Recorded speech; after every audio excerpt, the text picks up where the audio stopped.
సింధూర చంటిని ఇక కౌశిక్‌ని కలవడానికైతే చాలా కంగారుగా వస్తూ ఉంటుంది. ఈలోపే కౌశిక్ అక్కడ ఎక్సర్సైజ్ చేస్తూ వంగి అలా చూస్తూ ఉంటాడు. చంటి కూడా అలా చూస్తూ ఉండగానే సింధూర కారు దగ్గరకొచ్చి నిలబడి చూస్తూ ఉంటుంది.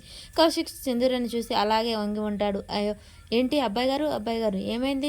నడుము పట్టేసిందా ఏంటి అలా ఉన్నారు? అని చెప్పేసి చంటి అడుగుతూ ఉంటాడు. నడుము కాదు చంటి, ఒక అందమైన అమ్మాయి నన్ను కలవడానికొచ్చింది. ఈ చెరువు, ఈ వాతావరణం ఎంత అందంగా ఉందో ఇంకా అందాన్ని పెంచడానికొచ్చింది అనగానే, ఎవరండి? ఒకసారి అటు చూడు మీ అమ్మాయి గారు వచ్చారు అనగానే, అవునా సింధూర అమ్మాయి గారు ఇక్కడికి వచ్చారేంటి? మీకు కూడా హాయ్ సింధూర గారు రండి రండి కమ్ అని చెప్పేసి కౌశిక్ పిలుస్తూ ఉంటాడు. సింధూర దగ్గరికి వస్తూ ఉంటుంది. అదేంటండి మీకు కూడా ఎక్సర్సైజ్ చేసే అలవాటు ఉందంటే నేను ఇద్దరం కలిసే వచ్చేవాళ్ళం కదా, అయినా చీరలో అంత కంఫర్ట్ కాదనుకుంటాను అని చెప్పేసి ఇక కౌశిక్ సింధూరని అడుగుతూ ఉంటాడు.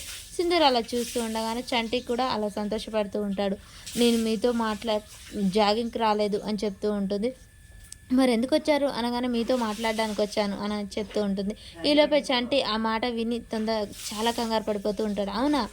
ఆయన ఈ రోజుల్లో ఇది కామన్. పెళ్ళికి ముందుకు అమ్మాయి, అబ్బాయి మాట్లాడుకోవడం చాలా కామన్. చంటి నేను పర్సనల్‌గా మాట్లాడాలి. కొంచెం పక్కకు వెళ్తావా అని చెప్పేసి సింధూర చంటిని అడగానే, అమ్మాయి గారు మీ ఇద్దరికి పెళ్లి కాలేదు. మీరు ఇలా మాట్లాడుకుంటే ఎవరైనా చూస్తే బాగోదు. ఇంట్లోనే మాట్లాడుకోవచ్చు కదా అని చంటి చెప్తూ ఉంటాడు.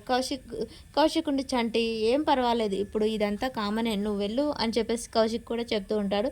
సింధూర కూడా అలా మొహమాటంగా చంటిని చెప్తూ ఉంటాడు. చంటి మాత్రం వెళ్ళలేక వెళ్ళిపోతూ ఉంటాడు. ఎక్కడ పెళ్ళైన విషయం కౌశిక్ తెలుస్తుందో అని చెప్పేసి చాలా కంగారు పడుతూ ఉంటాడు చంటి. ఇక సింధూర అయితే చంటిని ఎలాగైనా పంపించాలని, చంటి వెళ్ళు అని చెప్పేసి అనగానే, చంటి తప్పేదేం లేక అక్కడి నుంచి అయితే ఇక పక్కకు వెళ్ళి చెట్టు తాటనే నక్కొని చూస్తూ ఉంటాడు.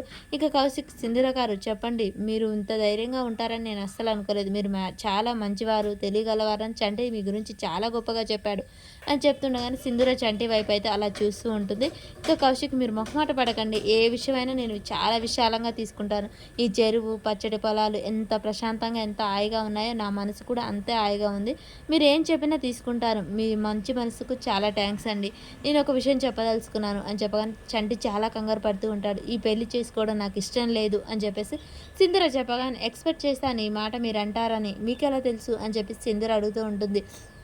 మీ భర్త పోయాడు, మీరు వయసులో ఉన్నారు, చాలా అందంగా ఉన్నారు, మీరు ఎవరికైనా కనెక్ట్ అయ్యి ఉండాలి, లేకుంటే ఎవరైనా మీకు కనెక్ట్ అయ్యి ఉండాలి, మీకు ఎవరు అబ్బాయి నచ్చి ఉంటారు కదా, అందుకని మీరు ఈ పెళ్ళి వద్దంటున్నారు కదా అని చెప్పేసి కౌశిక్ చెప్పగానే సింధూర మాటలు కొంచెం మనసు నచ్చినట్టు అనిపిస్తూ ఉంటుంది.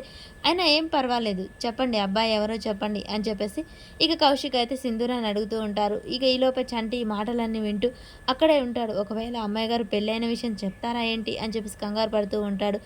పర్వాలేదు చెప్పండి, ఆ విషయం అబ్బాయి ఎవరో చెప్పండి, నేను ఎవరికి చెప్పను అని చెప్పేసి ఇక సింధూర అనేది అడుగుతుంది. మరి సింధూర నోరు తెరిచి పెళ్ళైన విషయం చెప్తుందా? ఈలోపే చంటి వచ్చి అడ్డుపడతాడా? అసలు ఏం జరుగుతుంది అనేది మనకు నెక్స్ట్ వీడియోలో తెలుస్తుంది.